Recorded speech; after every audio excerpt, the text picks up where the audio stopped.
Good evening and welcome to the Mary Murphy Files on Pix 11 Facebook Live. You know, it's been almost a year since there was a very tragic headline, front page of the Daily News, and it was called Model Murder Mystery. We actually had received a tip on this story very early on, and we went out to Queens, and that's where we met the mother of the victim, Desiree Gibbon, who was only 26 years old. Her mom is here with me now, Andrea Gibbon. Also, her aunt, Peggy Brunner, who contacted us about doing a piece on the nearly 1-year anniversary of Desiree's murder. And also, we're here with Desiree's best friend, Valerie Jordan, who knew Desiree since she was 5 years old. This case has not been solved. I know the family's very upset about that. They're not getting much information from Jamaica. We heard the FBI may now be involved. Last year, McGee Hickey, Anthony DiLorenzo, and Ormeen Chaudhary were among the reporters who went out to Queens to interview the family when they first got the news, and this is what they were told by Jamaican authorities. Your daughter has been murdered.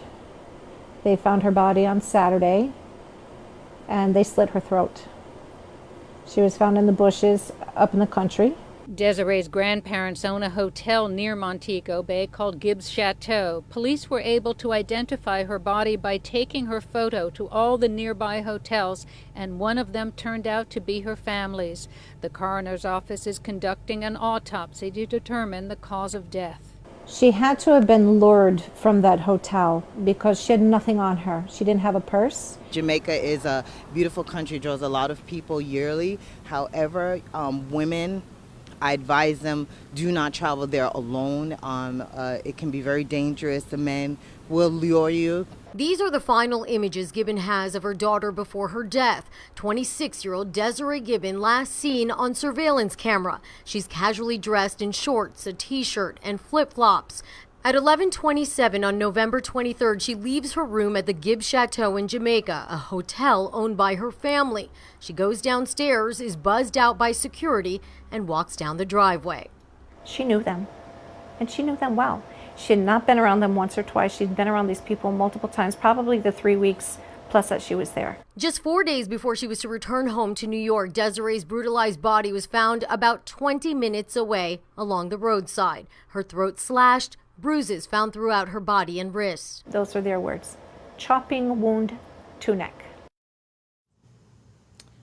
So tragic. The autopsy indicated that your daughter had bled to death, and she had a wound to her carotid artery. Correct. I mean, that's just a devastating wound. Correct. Now, it's almost a year later. Thanksgiving is when your daughter disappeared. Correct. And a couple of days later, her body was found on the side of the road. Do you know anything more today?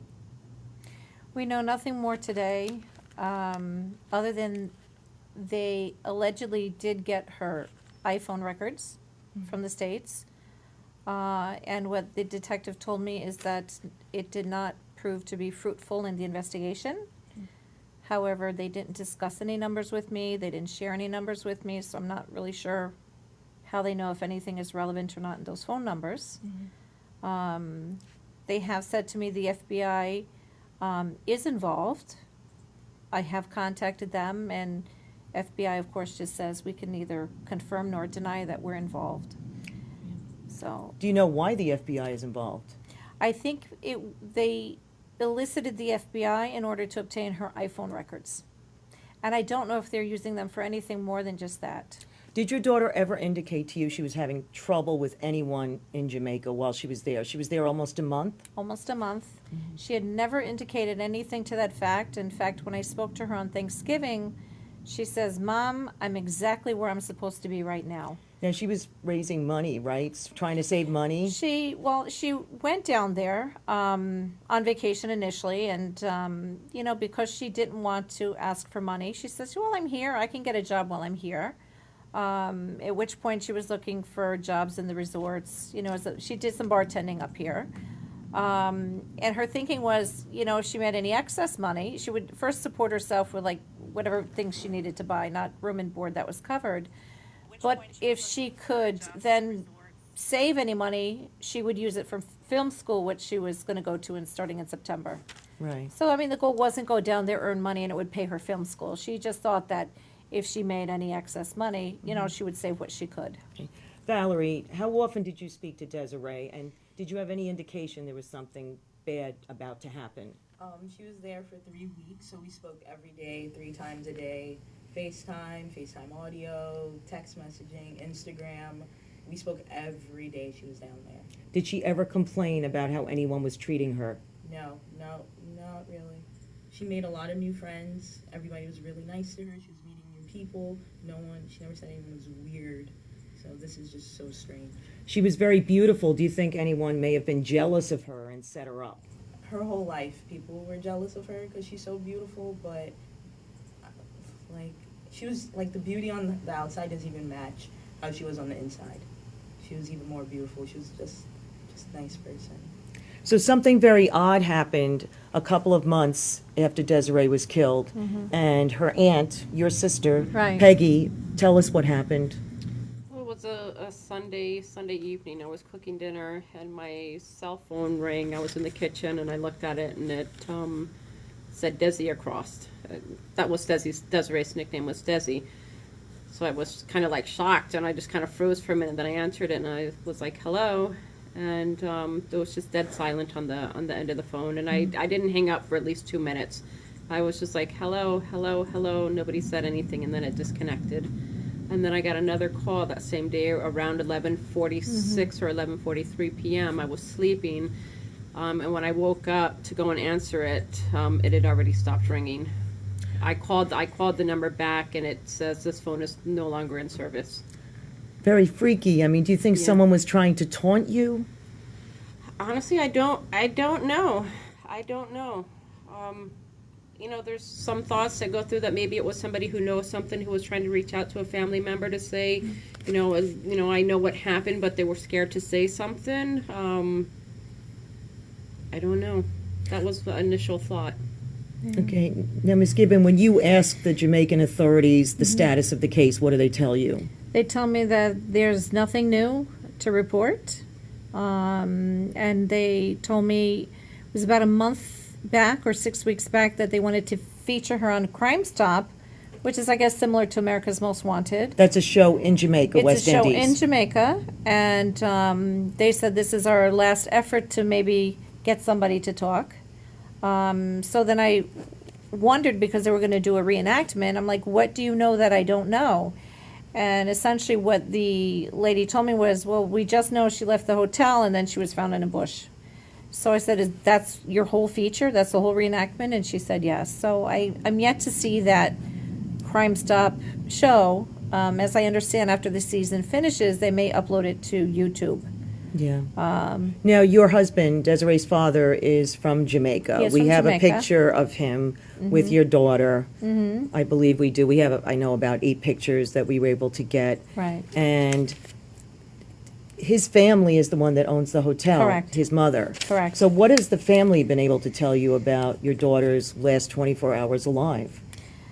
Nothing, actually.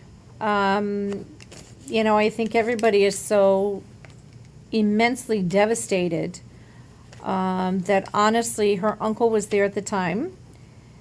And Was he questioned by police? he allegedly was questioned by police and cleared. I don't know the extent of the interview they had with him. And when I went to Jamaica last year with my husband, I just sheltered myself the whole time being there. And I really just essentially stayed in the hotel room, and I didn't come out, and I didn't speak with him, the uncle. My husband spoke to him, quite a bit. That's his brother. His brother, and there was nothing he could offer, and we had asked, why didn't you report her missing? And he said, well, she had gone out a couple of weekends before, and she stayed out overnight, so he assumed she was just staying overnight, but Thursday night, Friday night, Saturday night, Sunday night, by Monday he started asking the people in the hotel, have you seen Desiree? Did she come back? It took until Monday? Until Monday. So, that was a little strange to me, to think that your niece is missing for 4 or 5 days and never called us at home even. He said he spoke to some people in the hotel, And I guess most people had said they didn't see her. And I don't know where I heard somewhere that somebody said, oh, yeah, I saw her. But turned out they were lying, that they never saw her. Like, maybe they thought they were covering for her. Someone was saying that the way she was killed, the chopping, the slitting of the throat, that's almost like a signal or a symbol of trying to keep someone from talking or Correct. revealing something. Is that what you were told, Peggy? Did you hear that? Her grandmother actually told me that. Who owns the So, hotel? Who owns the hotel. What So did she say? She said to me when we were planning, you know, Desiree had a wake, she had a funeral, and then she had a service at her grandmother's church. And as we were prepping for the service at her grandmother's church, and I had gone over to drop off some pictures and everything to do her bulletin, she says that in Jamaica, when they cut your throat, it's to shut you up. And I said, but what on earth could this kid had possibly known?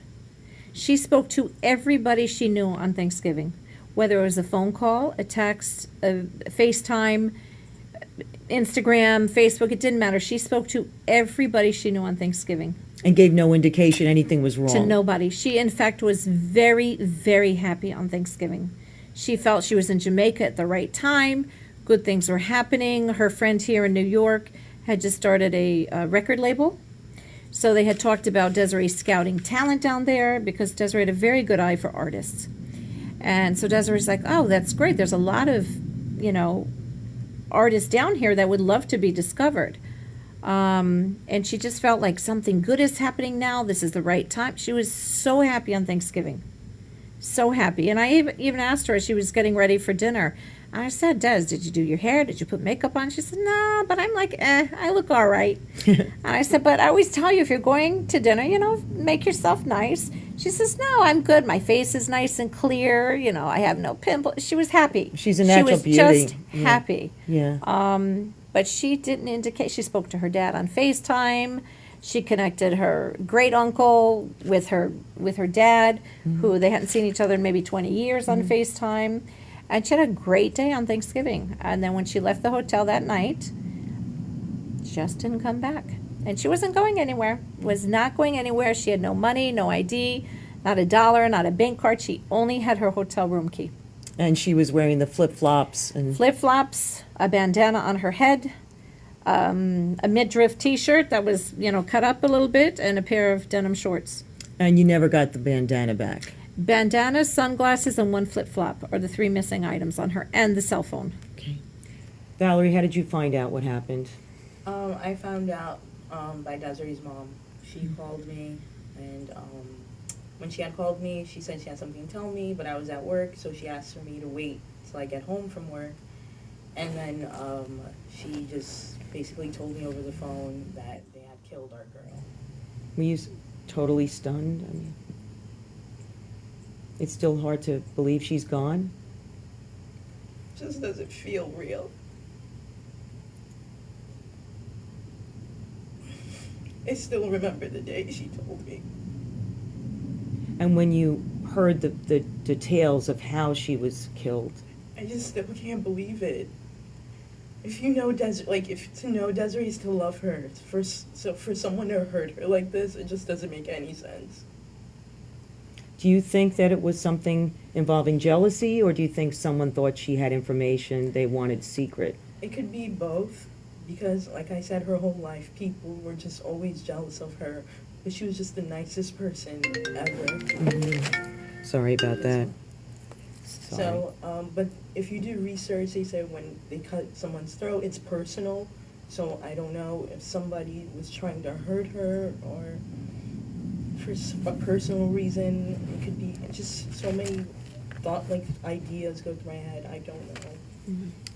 And it must be a blow even a year later to not have that friendship now.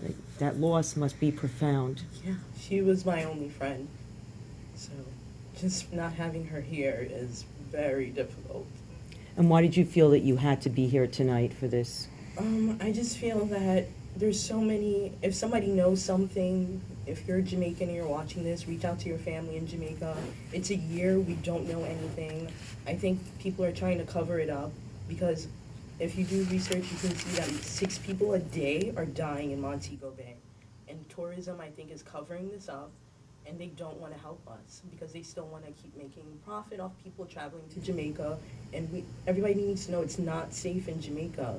An American citizen was killed down there. Desiree was murdered, and it's like no one cares. And Ms. Gibbon, if you could make an appeal to someone out there right before this first anniversary, you are going back. Is it to get new information, if there's any out there, or is it for a memorial? I think it's for both. I'm hoping to get some new information, but it also is for a memorial. We certainly have no closure. We have no answers. Nothing has changed. Time doesn't change anything. The pain is still there. I will say a lot of people have moved on, but it wasn't their daughter, wasn't their best friend. But we need some kind of answers. You know, I will say that I am fortunate enough that I was able to bring her body back home and have a service for her. I know I brought her home. But the fact every day, day after day after day, we have no idea what happened to her or why it happened. It's very hard. It's hard to move on. I'm angry. I'm very angry. I'm very frustrated with the Jamaican authorities. I'm frustrated with FBI. I'm frustrated with everybody. And I just feel like it is so unsafe and people really don't know. They have no idea. So if you look at the camera, what would be the appeal that you would make to the people of Jamaica and the people here at home who might know something? Sure. So I would ask that anybody who may know something or know somebody who knows something, please contact the authorities. Do the right thing. I would never expect something like this would happen to me or happen to Desiree of anybody in the world. She was the kindest person. She would do for you. She would never take. She was a giver. If you know anything, it could be the smallest thing. It might be the missing piece to the puzzle that we need. Just do the right thing. And Valerie, if you could make an appeal, what would you say? I just to reiterate what Ms. Gibbon said, if you know anything, just come forward. Reach out to Ms. Gibbon on Facebook. If you don't feel like you're safe, you don't want to go to the authorities, reach out to one of us. Anything you know can be helpful. It might be a year later, but it's still not too late to come out with the truth. And I want to thank Ms. Brunner for contacting us and asking if you could be here in the Social Media Center to make an appeal for more information. You started the wheels turning, and we appreciate you bringing Desiree's mom and her best friend. And we're sorry that we're here under these circumstances, and we know Thanksgiving will be tough for you again this year. So we thank you, Andrea Gibbon, Desiree's mom, Peggy Brunner, thank you, her aunt, and Valerie Jordan, Desiree's best friend. And hopefully someone out there will speak up, and maybe there can be some closure for this family. I thank you for being here with us tonight, and I hope that we'll see you again next week for the Mary Murphy Files. Good night.